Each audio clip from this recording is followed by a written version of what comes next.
it's God's will for me to be raw and authentic at all times. Because if I'm not that, then who am I to myself? And I'm very proud to say that 88% of our business is all referral.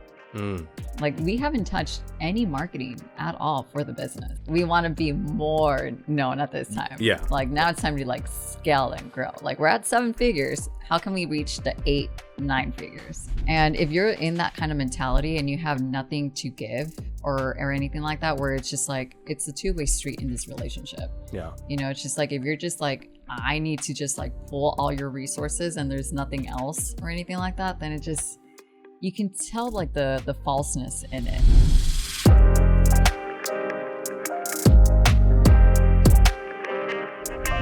What is up, everyone? I'm Ejay Cruz, and this is The Parables, your go-to source for wisdom, inspiration, and real conversations to help you level up and become your highest self. If this is your first time joining us, I welcome you and I'm grateful that you are here. If you're a returning listener, subscriber, and follower, man, I thank you so much for running it back. And guys, just real quick before we dive right in, if I seem a little off, I do a little under the weather, but what I will say is this: the show must go on, and there was no way in hell I was going to reschedule because I have an amazing individual in front of me. I'm so excited. We have a lot of mutual friends. It's one of those things where I know we were just bound just to get connected, just no question. But today's guest, she's the CEO and founder of Exposure Digital Marketing. Her company is all about the law of exposure, which I'm so excited to dive into.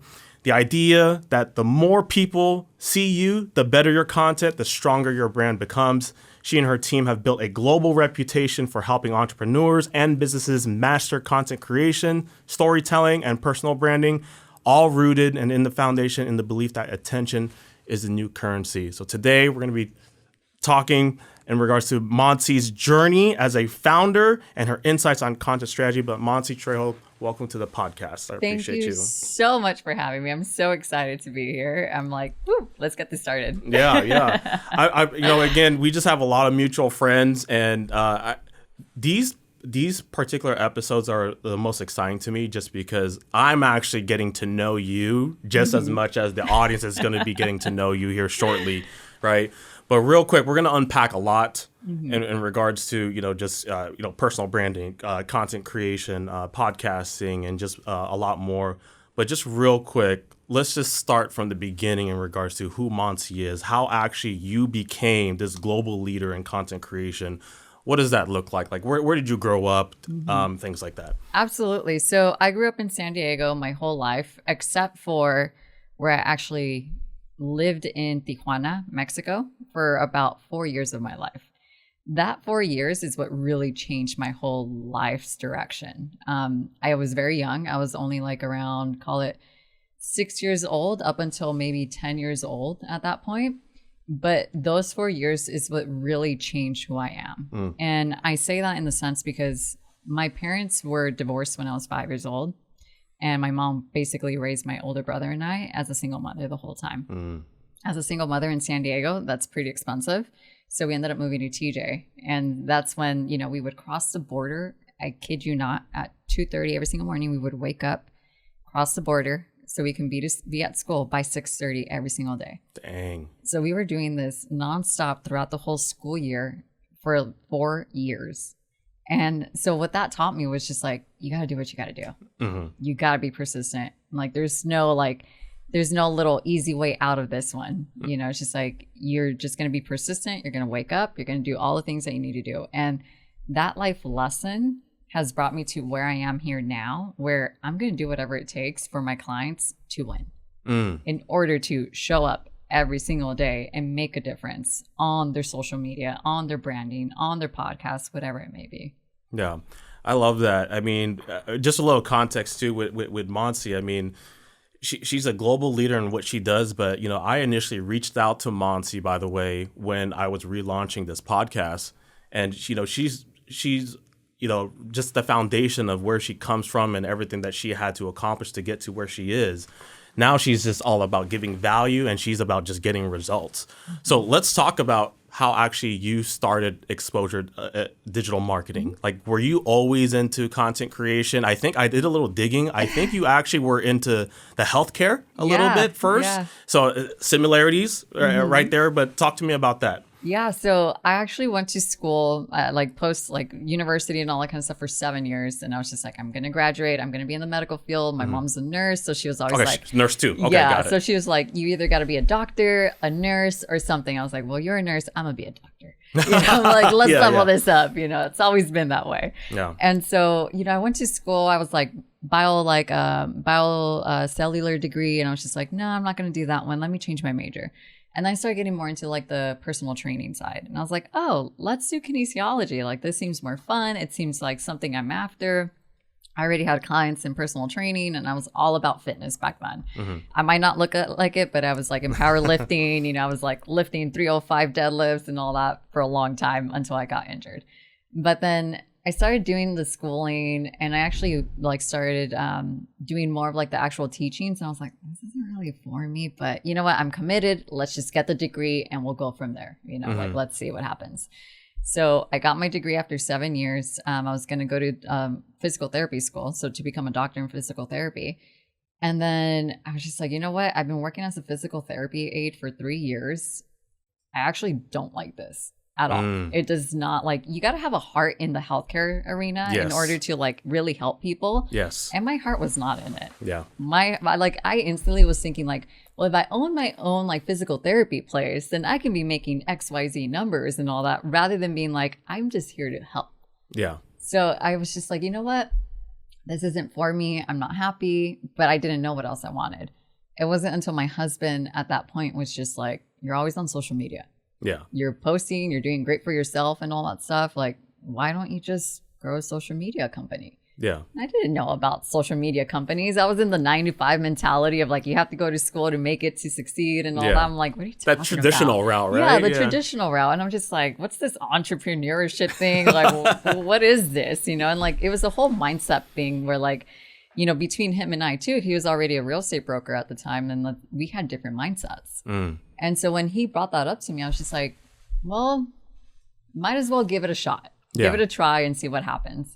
Was that a hard time for you, like, to making that shift, like, as far as like maybe identity, or maybe like what your mom thought, like you're like right there, like, you know, or like you're there already? Yeah, growing up in a Mexican household, what mom thought goes all the time. Same in Filipino family. Yep. Always. And you know, it was definitely like a little bit of a struggle, because to this day they still don't really know exactly what I do. And it's been 8 years now.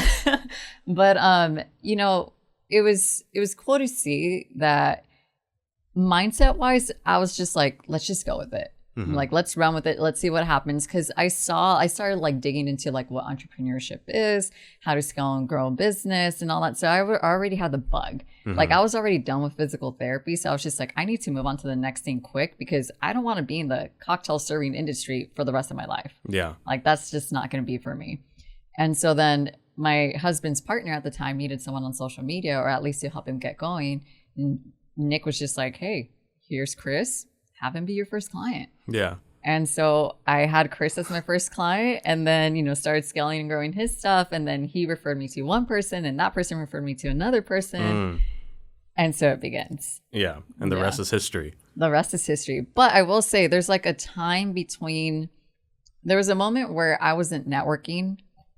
I was networking, but I wasn't networking like outside of San Diego. Yeah. I was just in the San Diego area, and I just became, you know, part of the San Diego only kind of little realm. And it wasn't until, call it 2020, where I was just like, I need to grow outside of the San Diego arena. Yeah. And that's when I went to my first networking event. It's a Neil Dingra's Forward event. It was like his first year. And I was just like, oh my God, this is what networking is. I'm like, this is what masterminds are supposed to do, like connect people. And I'm like a social butterfly. Yeah. I will talk and I will like build those relationships, like true, authentic relationships, you know, and that's what really helped scale my business. Yeah. It was connecting with the right people at all times. And that's when it ended up going global at that point. It almost seems like it was a natural fit for you, right? Because you were it kind of sounds like Nick kind of talked you into it a little bit. Which is usually the case. I mean, that's what husbands are for. yeah, exactly. It's just crazy. I don't know if you know this. So I was a registered nurse as well, and then a registered nurse, and then I went for my master's, family nurse practitioner. Yeah. But I had that aha moment too, where I was just like, man, I can't see myself just seeing clients all day, writing them prescriptions and, seeing colds and flus. And I actually never finished my master's degree, and I was paying a school loan for a degree I never finished. And I still every now and then hear it from, the Filipino parents, Mexican, it sounds like a relatable, hear it in the back of my head, like, oh, you should have just finished. You were right there, but my heart just wasn't in there. And I think this is an important lesson. If you feel in your heart, that's a sign. Absolutely. Like you should be pursuing something else, and you probably want to listen to that. Yeah. And there's a difference too. There's the ones that your heart's telling you don't like this, but you're better for more. You're better elsewhere. You know, there's something more for you. And then there's just the straight up lazy people. Yeah. They're like, oh, my heart's not in this. Okay, well, what are you into then? It's just there's that difference of I'm a go-getter, I need to get this. But then there's the lazy people too. Yeah. So it sounded like there was a ripple effect after getting your first client, which was through again, Nick. Shout out to Nick in the behind the scenes, right? And so when was that moment when you were just like, wow, this is the real deal? I'm getting people results. You went to this networking event and you just your mind expanded in regards to hey, I gotta scale above and expand beyond San Diego. When was that aha moment? We're gonna go global, which you guys are. Yeah. So the aha moment was actually, funny enough, Brad Lee sent me a text message because I was going after him all the time. I was just like, I need to produce your podcast. I need to do all this and all that. And he's like, okay, this girl keeps hitting me up all this time. Gosh, so you are like me. You don't take no for an answer, exactly. Right? Okay. You're going to work with me. There we go. I love it. But he was just like, okay, I have someone asking for a podcast producer and blah, blah, blah, blah, blah. You always say that you're able to do it. So I'm not going to work with you just yet. And I'm still waiting for the just yet. I'm not going to work with you just yet, but I have someone for you. And I was just like, okay, I'm going to shoot my shot then, you know? So I ended up having a call with this guy, and he became my client for a little over a year and all that. And that was my aha moment where I was just like, oh, if you open up your network to more doors, there's going to be a lot more of those ripple effects of I got a client for you. I got a client for you. Well, how many of those clients have clients for me too? Yes. It becomes a whole spider web from there. Yes. And I'm very proud to say that 88% of our business is all referral. We haven't touched any marketing at all for the business. Which saves a lot of money. Saves a lot of money. But at the same time, too, we're going to start implementing that this year. Good. Because we're we want to be more known at this time. Yeah. Now it's time to scale and grow. We're at 7 figures. How can we reach the 8-9 figures? Yeah. I love it. You know what's funny is I didn't think we were going to touch on this topic, but now I'm getting to know you. I'm like, dude, you are just like me. So one thing I want to talk about that I thought you brought up was huge was the networking part. People opening up their network to you. We kind of spoke about this too in regards to, how are you getting people on the podcast and things like that. I think it's so important. I think so many people think that they're privileged just to get access to someone's network just because you know them. And that is totally false. Yeah. You have to earn that. Absolutely. Right? You have to earn that. And truthfully, the way I see it, it's if you're a good person and you bring value, naturally, I'm going to want to put your name in those conversations with other people. You know what I'm saying? And so I just got to point that out because I think that's just a false thing. People hey, just because we're buddy doesn't mean I'm just going to give you so-and-so's phone number or email or put you in a 3-way text. You get what I'm saying? Absolutely. I just think it's so important. No, I 100% agree. A lot of people come in with the mindset of the what's in it for me mentality. And if you're in that kind of mentality and you have nothing to give, or anything like that, where it's just it's a 2-way street in this relationship. Yeah. It's just if you're just I need to just pull all your resources and there's nothing else or anything like that, then it just, you can tell the falseness in it. Yeah. And it's just for example, I don't want to call him out or anything like that, but we have a client, amazing human being. He's one of those guys, always singing our graces and all that kind of stuff. He's just wow, I can't believe I'm on this person's podcast, or I can't believe this person's on my podcast. And he's just amazed at everything that we have done for him. And he's just nurturing the relationships afterwards, which is, once it's on you, we can help put you guys together and all that, but you're supposed to nurture the relationships outside of that. Like, that's on you. That's not on us anymore. Yeah. What you do after, that's on you, man. Come on now. Absolutely. You know, and it's just like, and then we have those people who are like, hey, great, we have this person on a podcast. I did a podcast swap with them, but then the conversation dropped. Yeah. What happened? Where's the follow-up? Where's the like, hey, how are you doing and all that? Like, there's no nurture of the relationships. Relationships are key in social media, in podcasting, content. Like, how many times can we collaborate with some person, you know, or like maybe they have events that they want to invite you to and all that. Like, you can become a speaker at their event. It shouldn't be transactional, like a one-time thing. Yeah, absolutely. Like, relationships are about building it at all times, like scaling that as well. But there's so many people out there that do not know how to do that. Yeah. It's actually really sad to see, because then at the end of the day, I'm just like, oh, I connected with this person and it just dropped. Yeah. You know, would you say, since we're going to be talking about now, you know, moving to personal branding, content creation, things like that, if you had to give advice to someone that really wants to, you know, build their exposure, would that be one of the, you know, first things that that you recommend that someone needs to work on? Like, hey, learn how to build relationships, learn how to nurture, learn how to bring value. Absolutely. Yeah. It's just like, it sort of shows like how you actually retain friends and stuff like that. It's just like, well, how do you retain the current friends that you have with these like new set of friends you could potentially have? Yeah. You know, and it's just like, just be real, be raw, be authentic, you know, be yourself. Like, don't try too hard where it just like seems a little off-putting too, like where it becomes weird. Yeah. But just be raw and real, you know, just like have conversations with them. And that just, it can be just like sending them a DM or responding to a story or leaving them a comment. Yeah. You know, just staying on top of it at all times. Yeah. Yeah. No, I completely agree. Let's talk about now the law of exposure. Yeah. Okay. A law of exposure. Break that down for us. What does that mean in simple terms? Absolutely. So the more you get seen online, whether it's through websites, on podcasts, on social media platforms and all that, the more exposed you're going to get and the more people are going to remember your name. Mm-hmm. So if you're on all the different platforms, you have a podcast or you're guesting on podcasts, you're on your website, you're on Instagram, TikTok, Facebook, LinkedIn, name them all, Threads even. You know, it's just like people are always going to remember who you are. They're going to want to communicate with you. They're going to want to see your content more. Yeah. If you're not on all those different platforms, you're going to get lost and forgotten in today's overly saturated social media platforms. And that's not what we want right now. Like, the time is social media. Yeah. Everyone's on it. That's how you get connected with other people. It's like a resume. When people are looking you up, they're like, oh, this person only has 100 followers. Nah, I'm good. Yeah. You know, it is a resume at the end of the day. Yeah. It's sad, but it's also like, hey, it's an insight to who you are as a person as well. Yeah. Yeah. I saw, I think I saw a post that you made that I thought was very interesting. So aside from just the exposure, being on all these different platforms, we'll talk about like numbers and followers and things like that as well. But I think you put something along the lines of, it's not just about being seen, but also being remembered. Yes. Can you touch on that a little bit? Like, what does that look like? Like, how can you be remembered? Well, it's almost like saying, like, what's your footprint? Like, when you pass away, what's the footprint that you left behind? What are people going to remember you for?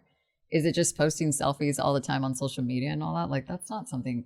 I mean, I don't think it's something great to be remembered for, just like duck lips and all that kind of stuff. You know, yeah, or like, oh, he went to Starbucks again? Yeah, like, what change did you make, or what was your message across? And I'm saying like social media, like this can be outside of social media as well, but like, what was the message that you kept saying, kept repeating, that people remembered you for? Yeah. Like, if I mentioned something about like biohacking and just like becoming a better person, instantly people think like, you know, there's Gary Brecka, there's Casey Means, Callie Means, there's like all these different people that like you start thinking of. Like, when people start talking about social media, content, podcasting, I want to be remembered for that. Yeah. You know, I also want to be remembered for someone that's truth and that's raw and authentic. You know, like before we started this podcast, I was like, hey, can I curse? Like, that's just who I am. Yeah. You know, it's just like, and like, if I have to retain myself, that's totally fine. Yeah. But I wasn't going to limit you, I promise. I appreciate that.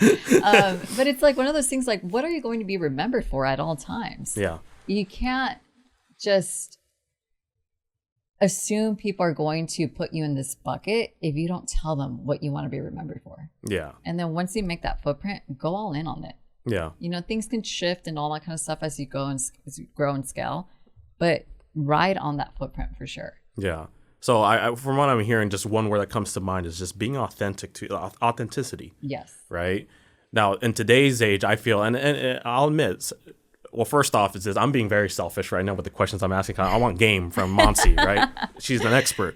But I do feel, aside from even myself back then and people right now, some people are afraid to show that authenticity. What would your tip be for someone, that, whether it's someone listening or maybe a client you're working with? How can they overcome that fear of being authentic and, you know, having that fear like, oh, I'm going to lose followers or so-and-so's going to think of me like this? What would be your tip for that?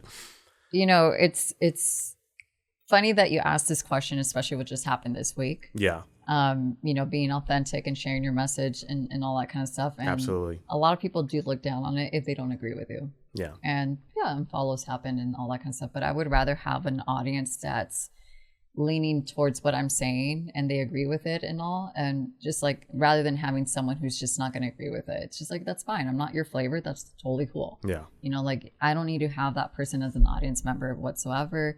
They don't need to follow me if they don't like me or anything like that. But it's God's will for me to be raw and authentic at all times. Because if I'm not that, then who am I to myself? Yeah. You know, it's especially like, you know, with Charlie Kirk, you know, like he had his message and he put it out there, and whether you agree with him or disagree with him, you know, he was just like, nope, this is the lane I'm sticking to. And like, you can agree or disagree, but I'm going to stick to this and I'm going to say my truth.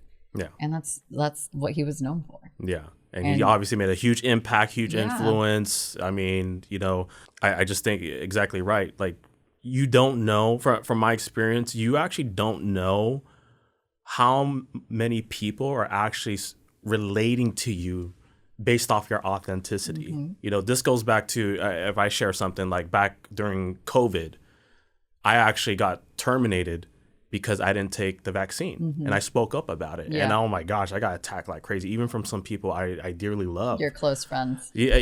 Family, yeah. But I stood my ground, and like, even now there, you know, I could be like, I told you so, but you know, it's not about that. It's just like, I stood for what I believed in. And going back to, you know, in regards to this topic and just being in content creation, I think that authenticity, you just don't know. Like, it really does make an impact, not only on your personal brand, but also just the people who are listening to you. Absolutely. You become relatable to people when you're really true and raw and authentic. Like, one of the things I always share is just like, you don't always have to share like the highs of everything. Mm-hmm. Share the lows. Become relatable. And that also shows the authenticity of life. Like, oh yeah, I'm like this happy influencer all the time. Everything's always great and all that. Yeah. That's not life. Especially being an entrepreneur, you know, it's like a freaking roller coaster ride. Oh yeah. You know, it's just like, sometimes you have the drop and then you have a big steep high. Yeah. But that's what like people connect to. Yeah. They love being relatable to someone. They love being like, hey, they're going through the same things I'm going through right now. Yeah. Or it's a learning experience for someone where they're just like, okay, this person just came out of something rough in entrepreneurship and business, whatever it may be, or maybe it's family ordeals, whatever it may be. And they're just like, wow, like this person can make it too. You know, like I can relate to that. Yeah.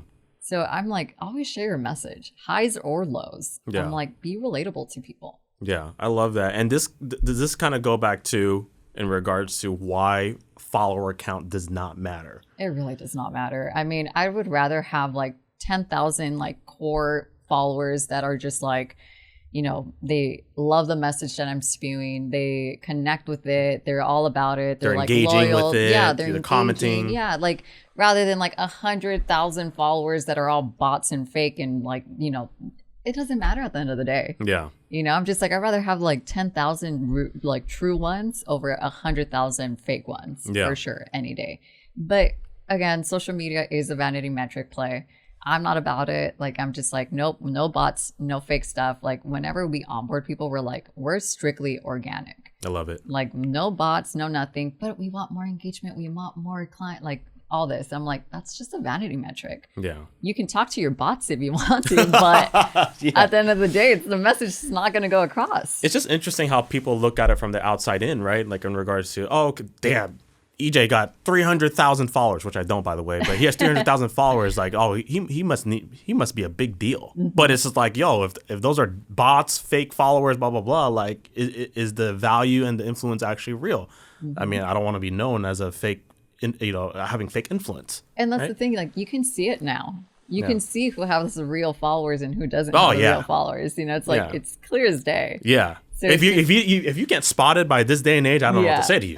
I'm just like, you've been living under some kind of rock, because I'm like, it is very clear who has fake followers and who doesn't. And I would not want to be known for that. Yeah. I would want to be known for like the person that has, I don't know, I think I have like 17,000 or something right now, but with people that actually engage with me, that are, you know, if I see them, if I haven't seen them since I got married, they're like, oh my God, congratulations on the wedding, without me even saying anything, because they've been connected with me for so long and they know, you know, and it's just like having those kind of audience members versus fake ones, I'll take any day. Yeah. That's good. That's good.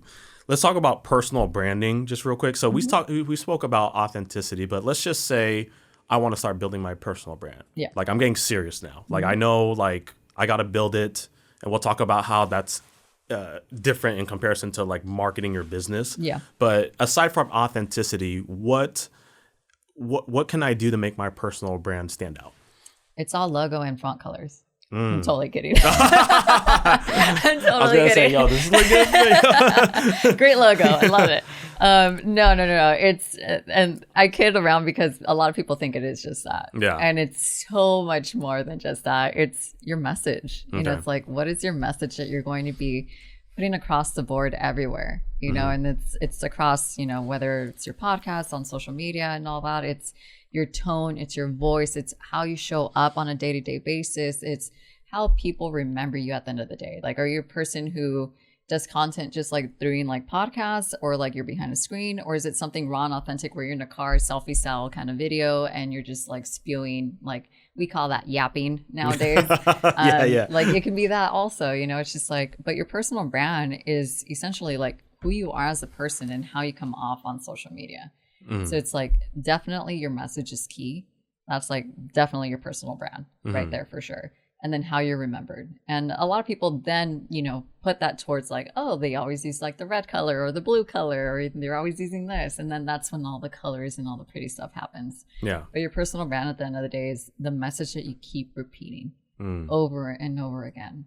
Because that's how the way people remember you. Yeah. Yeah. I love that. So on the flip side of that, what would you say? Well, actually, let me go back. Would you say for someone, again, that's just starting to build their personal brand, should they start off with one platform? Like, I would say start off on all of them. Just right off the bat? Right off the bat. Okay. Start on all of them, because at the end of the day, like a lot of people tend to go more on Instagram because it's been here the longest outside of Facebook and YouTube and stuff. Yeah. But people just connect with it more because it's more like a magazine. Facebook's like a newspaper and all that. YouTube, you got to be doing like long form video and short form. But Instagram, you can do the photos, carousels, and video. So we're always like, start off on all the different platforms. Got it. Because you don't know where your audience is at, especially if you're new. Your audience can easily be on TikTok. Or and you just don't know it yet. And you don't know it yet because you haven't shot your shot. Yeah. You know, it's just like, hey, no, like, don't just focus on one. Is it more work as someone that's starting new and all that to be on all the different platforms? Yes. But if you want to do it the right way, I'm always like, post on every single platform. Because once you do, you find where your core audience is at. And then you can double down on that platform. And then still don't disregard the other platforms. Still give them love, send them like posts, all that kind of stuff, because you still have an audience there that you want to nurture at all times. But double down on the one that really is moving the needle for you. Got it. Okay. So what would you say, let's flip the script on that now or turn that around. What would you say is the most common mistakes, or even let's just say pet peeve, that you see that entrepreneurs make when trying to build their personal brand, aside from the font and the color? Consistency. Consistency is the major thing. They're the major thing. It's just like, why am I not growing? Well, let's see, Sally. You only posted one time this last week. You know, you didn't really connect with your audience when they were leaving you comments and stuff like that. And we take a look at your DMs, you still have so many misread messages. Where's the connection here with your audience? Yeah. You know, what really moves the needle isn't what you post, isn't like the nice fonts or anything like that. It's the connection to the audience members. Yeah. That's what helps get the views. That's what helps get the bigger like comments, and then other people start following you and all that. Yeah. So the thing people get majority wrong is just consistency. Post every single day. Whenever someone comes into our ecosphere, we're always like, hey, we're going to work on consistency first. You know, so it's just like one post every single day. Oh, that's too much. Or, oh, that's too little. The data is telling us that we need to just build that consistency one time Touch every points, single right? day. Yeah, touch points, and like we'll play around with the different times, which honestly doesn't really matter. But just build that consistency and get you used to showing up in front of the video, in front of camera all the time. You know, just build that that muscle. And then once you have that consistency down, hey, look, you're scaling, you're growing. Look at that. What's going on here? Look you what know, that did. Look what happened. Yeah. You know, and that's it's just like going to the gym. The more you show up, the stronger you're going to get, the more your muscles are going to grow. And it's just like anything else. It's all about the repetitions that you put out there. Yeah. And the more at-bats that you put, the better home runs you're going to be getting at all the time. Yeah. If you're just posting one time every single week, you're not going to grow in scale. Yeah. Would you say, so is it quantity or is it quality or is it both to really build that personal brand? Depends on what platform we are talking about. So it goes both. It can be either or all of the above. Okay. So Instagram, for example, is very big on quality.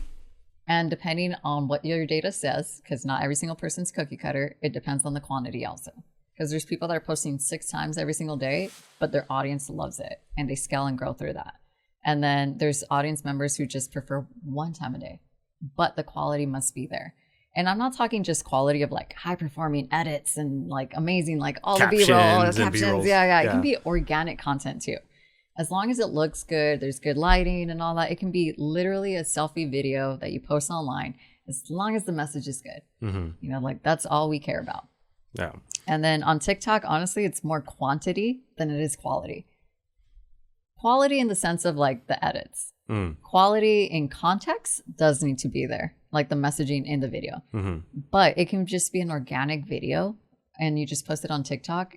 As long as you do that, like, I don't know, like call it 1 to 3 times a day, then you're good. Same thing with YouTube. They're almost like very similar with TikTok, where it's just like, it doesn't have to be overly produced. Just post it out there and just become well known. Dang, so you got to know like the game in regards to each That's why we're the podcast. best at what we do. Come on now. Come on. So is there really like a balance of creating content that's authentic versus, you know, content that just performs well? Because I know there's some content. I think one of the things that I see out there is like, hey, look at what other people are doing and see how that performs and then just, you know, put your flavor on that. So is there a way to still stay, you know, authentic to your message versus, you know, just doing what performs well? Yeah, absolutely. So like if you are taking a look at other people that are very similar in your niche and all that, and they're like almost like not cookie cutter, but very similar in that, see what's working for them. And then how can you turn that around to be you? It doesn't have to be the same like verbiage, like the same copy, nothing like that. Just, hey, they did this kind of video and it performed well for their audience. You guys have similar audience members and all that. How can you turn that video into something that you can do, but in your own tone and language? So it's like, how can we turn, like, let's just say Alex Hormozi got a video that performed so well. How can Ejay turn that video into an Ejay video where it doesn't look like it's Alex's? Yeah. You know, so there's definitely that you can do for sure. And then just, I mean, you want to be doing content that's just going to really connect with your audience members. If your audience is all about like finances and stuff like that, you're not going to really post about biohacking. Yeah. Like, there's no need. Your audience is going to be like, wait, why is he talking about biohacking? Well, because this video performed well. So therefore, you know, it's like, no, you want to be relatable and like stick with weird, like your niche. Yeah. Like, obviously fitness might be a big thing for you and all that. So it's just like, okay, you can talk about fitness here and there, but you have like I hate going back to like 2014 Instagram and stuff like that, but you do have like your core pillars of who you are as a person. Yeah. And like stick in those lanes. Yeah. But then when it comes to like the actual like organic videos, like even for myself, like the best videos I've done are the ones that I perform like just on my phone, selfie style, not even the camera, the high edits or anything like that. It was just selfie style, Instagram native captions, and that's it. Yeah. Yeah. So it's just like, you know, see what your audience likes and go from there. Yeah. I feel like, correct if I'm wrong, I feel like personal branding and content creation is like one of those things that you overcomplicate. All the time. Like all the time. But like it seems like it's pretty simple. Like, don't get me wrong, the effort and work needs to be there. But it's something that we just complicate. I mean, a big thing, like you said, is just persistency. Yes. And that could be hard too, right? But I mean, again, if you're persistent, people are... you know, again, they're getting touch points. They see you. They see your voice. They hear your voice. They see your face. And again, they just feel like they know. Like I've personally met people on Instagram by just engaging with them with the similar message that, you know, they're responding to, or like the message I'm responding to. And that's what I love. And I think I have a passion for this, is just because, again, the people I've been able to meet. But at the same time, at the end of the day, like when we're talking about personal branding and content, it's really like, for me, like the impact part of what it does to other people. You know what I mean? So what would you say is, you know, finding someone's unique voice in regards to like their personal brand? Aside from being authentic, is it really just diving deep into like, you know, their core values, maybe like their past trauma? Like, how can someone find their unique voice? I love that you say that, because you just went off of talking about like overcomplicating it. and that's definitely overcomplicating it. It's just how you talk to people. You know, it's like, how do you talk to your friends? How do you talk to someone that's, you know, probably like in business? You know, it's just like, and getting a mesh of like how they talk to other people. That's who your brand and voice is. That's like, stay within those lanes, because then people can tell like if you're trying too hard on social media, trying to like talk a certain way. Like I've even seen it with myself. Like I've tried like scripting videos and stuff like that, and I'm just like, oh God, I do not. Like, you're like, damn, that's not me. Yeah, that's not me. I'm like, no, like I can even tell, like it's an ick for me. If you can tell, like, they could tell. Exactly. You know, and I'm just like, I don't want that. And so, you know, it's like, one, it's just doing, like, my biggest thing is just like, if you're new to this, bust open your camera, pick a topic, and just talk about it. That's your tone and voice. Don't overcomplicate it. Don't try to be someone that you're not. Just start spewing out things. And the way you talk there, it's the way you talk. That's your brand voice. That's your tone. That's how it should be at all times. Now, if it like wavers here and there, that's totally fine and all that. But don't try to be someone that you're not. Or like, oh, I really like how, like, personally for me, I love how Cody Sanchez and Layla come up on social media and all that. But at the end of the day, I know I don't have the same tone and voice that they do. You know, like I have my own tone and voice. Can I mimic some of the videos that they're doing if I turn it into my own stuff? Absolutely. Yeah, but you know, you find it just by talking. That's it. Who you are, like how you talk to friends and all that. Yeah, I love that, because also, like, for example, in my business in finance, right? Finance, oh my gosh, you could get so I guess you could say sound articulate, fancy with the words. Dry, and it's just like, but for me, the most important thing is always meeting your client or the person you're serving where they're at. You know what I mean? And for me, like, I'm sure you guys could probably tell, like, I like to speak in simple terms and words where I could relate to you. And so when I try to teach something as articulate, and sometimes it could get a little fancy and just over the top, like such as finances and concepts and terminology, right? Like, I want to be me. I want to teach it my way, because I know I could relate to you that way. I could teach you that way. Absolutely. We have a few clients that are like in those kind of industries and all that, where they have to talk a certain way. And like, you know, you go to school for it, you know, like you learn all the, I mean, there's the whole legal jargon and all that kind of stuff. But whenever we have attorneys as clients, we're just like, you can't talk to social media that way. You're going to lose them. Yes. You're going to lose them. Like, you got to talk to them like between 5th and 9th grade. You know, like, you got to really dumb it down. Oh, but I got to sound this way. You really got to dumb it down. Like, when we say, like, you know, you're going to lose people that way, like, you got to show them why it's important, like, what you're doing. But if you're dropping all this, like, jargon at them and they're like, wait, what does that mean? Like, what? They're long gone. Like, good luck getting them back, too. It's like, yo, record yourself. Let's get the script. Let's put in ChatGPT. Hey, do this in 6th grade. Dumb it down for me, please. Exactly, right? Let's talk about podcasting, because I know a guy that has a podcast. It's top of the line. It's great. It's amazing. But let's talk about podcasting. I've shared this before. I actually, back then, I kind of, well, actually, not kind of, I didn't know what I was doing. Okay, back then with podcasting. But I knew it was a platform where it could help elevate your personal brand and definitely like your business. Now, and this is not to shade to anyone else, but for me, I actually truly enjoy doing it. And for me, it's the impact that it makes from the content that comes from this, right? So my question is first, it's a two-part question. One is, because again, I'm being selfish here. What's the secret sauce to podcasting is my first question. And second question, should everyone who's trying to build a personal brand or build their business start a podcast? I love the second question, and I'm just gonna go straight for that one and all that. I used to say everyone has a voice, everyone has a story, everyone should have a podcast. I look back at that and I'm just like, no, I was so wrong. It's just like a lot of people need to work on their speaking skills and know how to have a podcast first. Yeah. And be able to like communicate with other people and like their like the guests that they have on there and all that. And sometimes they just don't have the right message that they want to put across. And so we've actually, whenever we see that and they want to start a podcast, we're just like, hey, you know what? It'd probably be better for you to do like direct to camera videos on YouTube instead. Like don't focus too much on the podcast, just do direct to camera videos. See, that's the type of service that you'd be getting. Like you'd get the straight up like, hey, like pause. Not to say like you not to say you can't do it. You absolutely can. But if you want to scale and grow. Yeah. Or maybe let's work on this first. You're more comfortable on camera, then we'll start the podcast. I love that. Yeah. Because if you want to scale and grow your podcast, there's definitely like the whole secret sauce of like, one, you got to have the right SEO. You got to be on all the different platforms, make sure that you're hitting it on Apple, Spotify, YouTube, the works. Yeah. And that you have really great guests on there too. Like, me. yeah. Come on.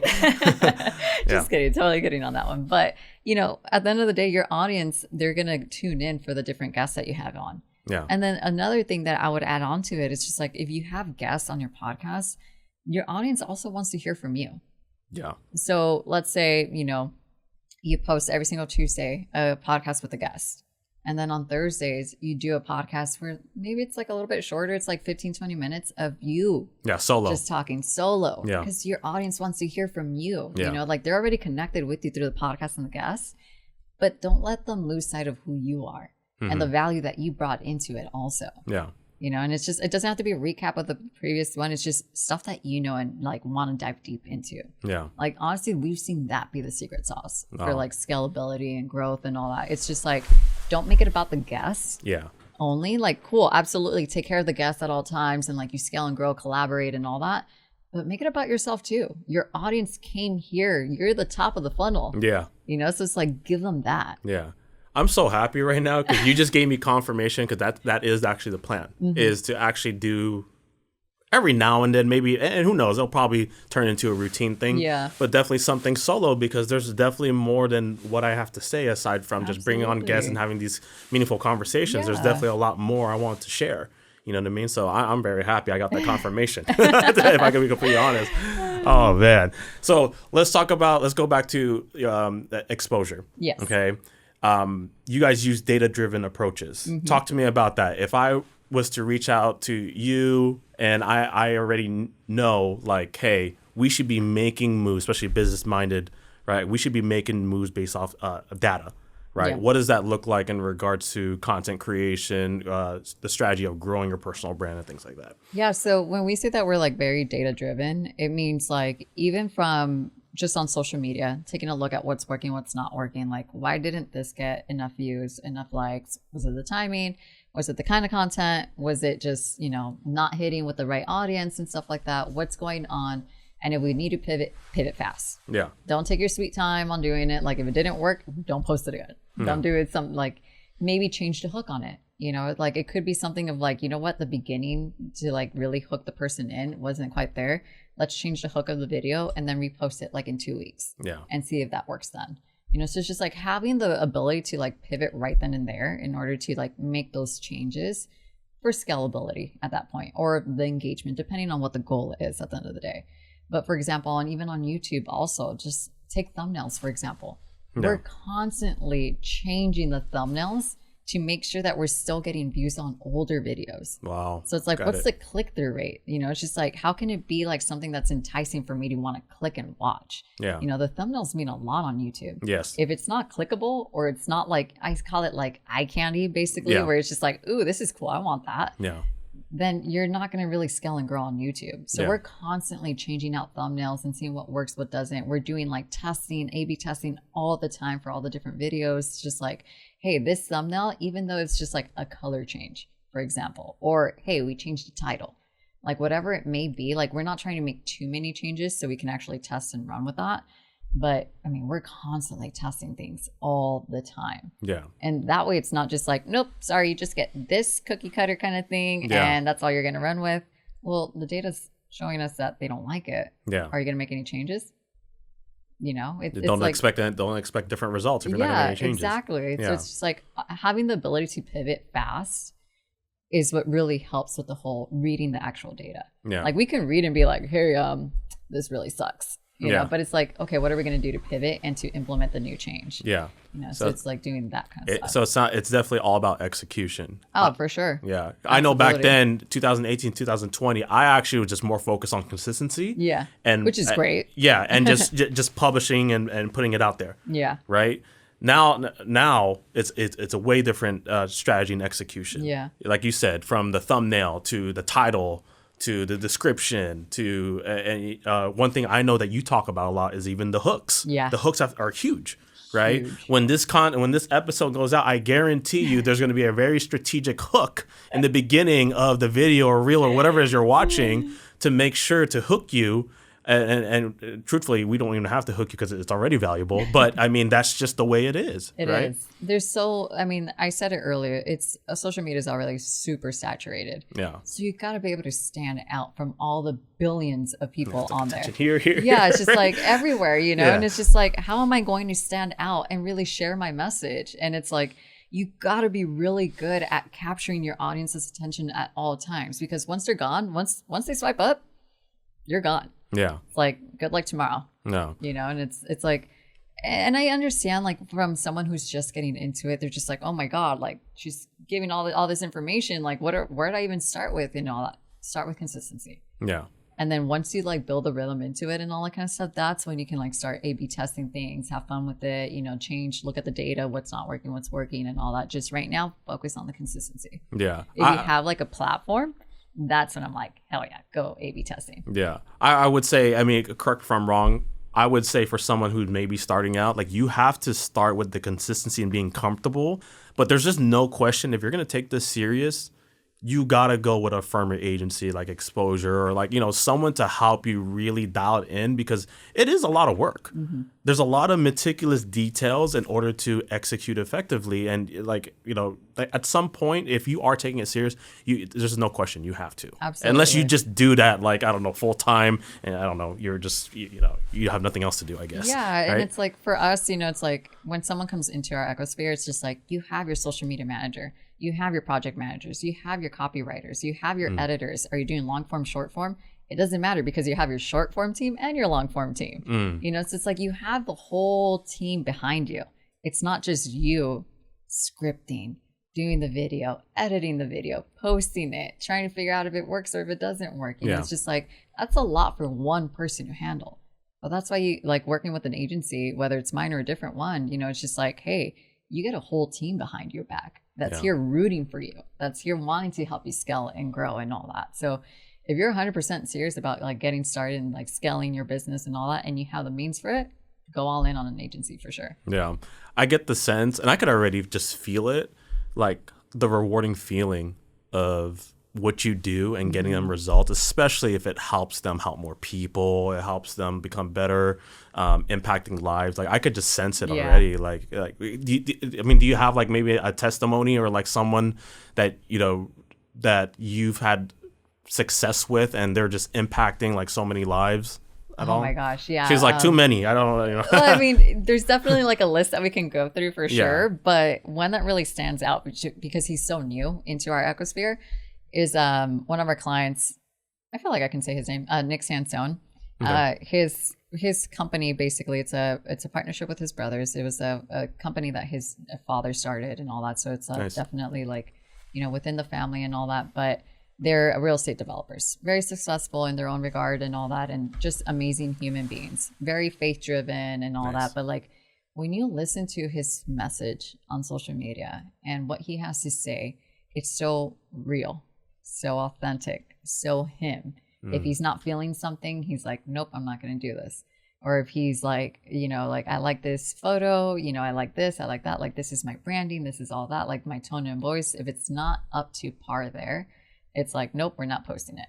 Yeah. And he knows exactly what he likes and all that. Yeah, what he wants, he's like, let's go for it. And us knowing that has helped us basically when we had him. I think he started like at like 1,500 followers.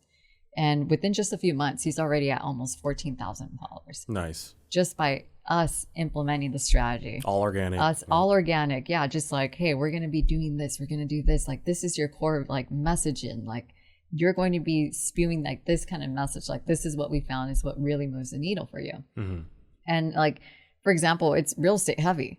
You know, a lot of people don't care about real estate that much, where they're just like, oh my God, here's another real estate message, like about the market, about this. Like, we understand the rates, you know, they're high, they're going down and all that. But because of his core audience that trust him now, that love the message that he has to put out there. And it's not just real estate too, because we found other core like pillars of his, where it's faith, where it's fitness, you know, where it's the mindset. It's just like, implementing all of that together has been able to help him scale and grow tremendously. Yeah. Granted, a lot of it's the talent. I don't want to just put all of it on us. We help with the strategy, implementing, you know, distribution and all that.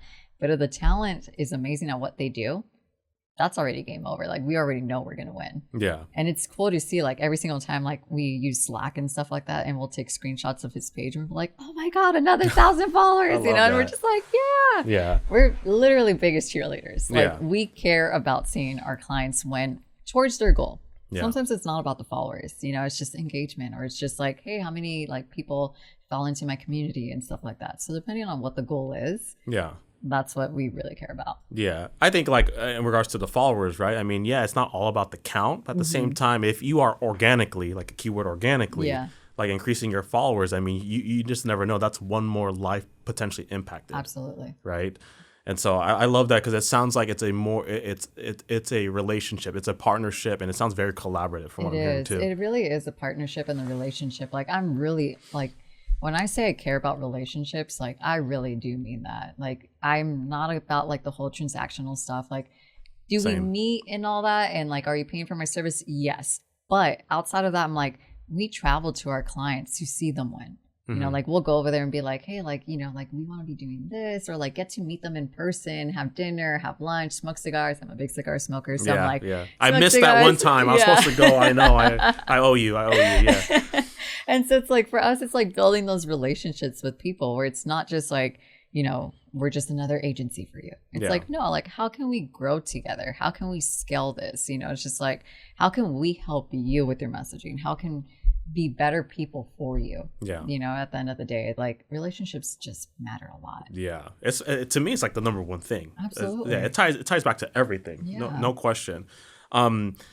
Before we just go back to you and we wrap up, any trends that you kind of see out there in regards to personal branding content? What should maybe like myself or anyone who's listening to this keep an eye out maybe? Yeah, I mean, I would say double down on long form content. Okay. Yeah, outside of just the podcast too, like focusing on direct to camera videos also. Like, YouTube is probably like the best place, you know, one, to get paid also, but then two, like, build your subscriber counts and all that. It's very easy. It's very fast, just because, I mean, it's your core messaging. Yeah. And if you can talk for at least 7 minutes on a long form video where YouTube can get paid and all that, it's like, just continue doing that. Like, I would definitely say focus on that.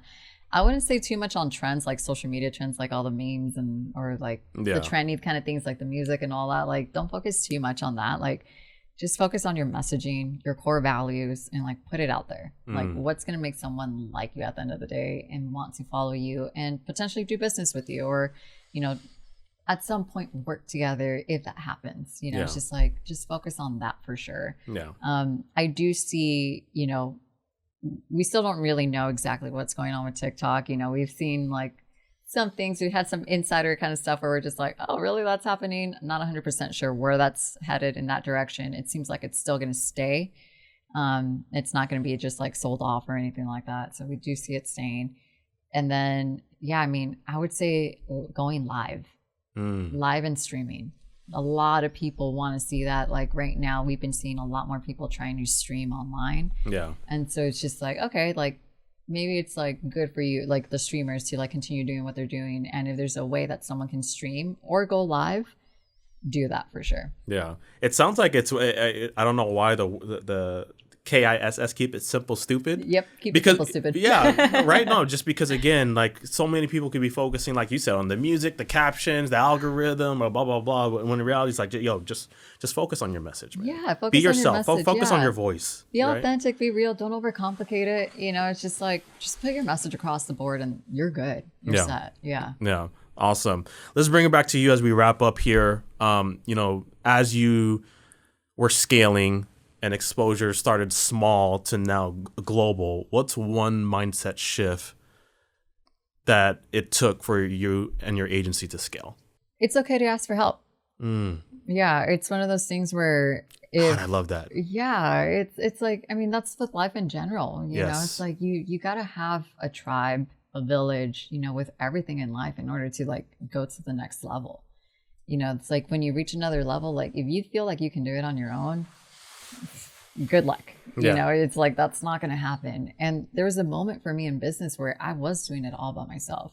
I was, you know, I was basically falling asleep like at 1 o'clock in the morning, waking up at 5 o'clock because East Coast clients and stuff like that. And I'm just like, I'm going to drive myself insane and crazy. Like, I can't do this. It's like, this is entrepreneurship. Yeah. I'm like, wait, what? Like, I knew it was bad, but geez, you know, like, but it's also very rewarding at the same time when you see it all happen. But, you know, at that point, like I definitely had my team already established, but I was still doing all the calls. I was doing, you know, all the implementation, the strategy and all that.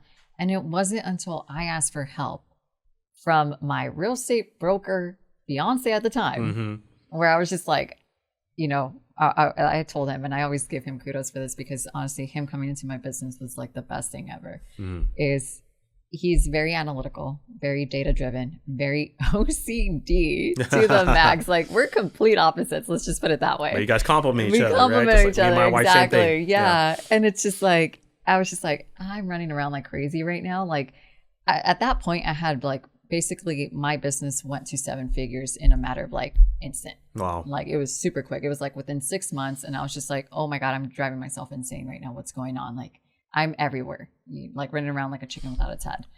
And I came up to him, and it was back when the market was really bad in real estate. Like he had made his commission for the year back in January. So he was set for the year. He was like, I'm chilling. Yeah. I'm just, you know, like the market's bad. Like I'm just going to chill. And I'm like, I need your help. He's like, no, like you're good. You're fine. And then I came back to him like a few weeks later. I'm like, I really need your help. And he saw my numbers that I was doing in business. And he was like, oh, you do have a business. I was like, yeah, what do you think I've been doing this whole time? Like, really? We're going to talk right after recorded and be like, what do you mean? That's so funny. You know, and so like, and that's when he was like, okay, let me come in. But then he was just like, if this comes in between our relationship, I'm out. I was like, I agree. You know, at the time we were fiancés and all that. I was just like, if this comes between our relationship, you have like the freedom to not be in business with me ever again. It's like, all right, sounds good. Well, that was back in 2022 and we're now in almost 2026. Yeah. But he came in because I asked for help. So good. I was not prideful. I was not the person to be like, you know what, I can do this by myself and I'm going to run myself down to the very dirt just because I got to prove something. Yeah. Nope. I'm not that kind of person. I don't have an ego. I don't have that kind of pride where I'm just like, I got to do it all by myself. I got to like scale and grow. I got to like a point to prove to someone. Yeah. Oh, not at all. And like when he came in, like he helped build a foundation. He helped build like the workflow systems that when people come in, they're like, oh my God, like this is amazing. I could not do that. Yeah. I don't have the operation mindset to do that. I'm like, I'm the visionary person. I'm like hey, how can we do this stuff?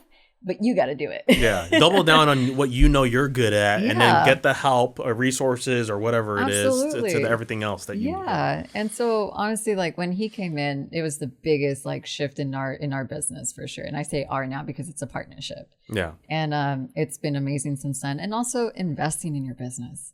That's what really helped and scale us too. You know, it's just like even to this day, like when like we're investing right now to make our CRM and our whole business AI forward. You know, like that's just the way things are changing and moving and like all you that. have to do it. You have to do it. Yeah. And so that if that means investing our one-time finances and all that kind of stuff into it, absolutely we'll do it because we know it's going to be the next best thing. Yeah. And so for us, it's one, asking for help and investing in your business too. Yeah. Let me ask you this, since you brought it back to Nick, if aside from, you know, the obsession, of course, and a good obsession of getting results. If I were to ask Nick right now what drives you, drives me or him? You. Oh, what do you think he would say? Relationships.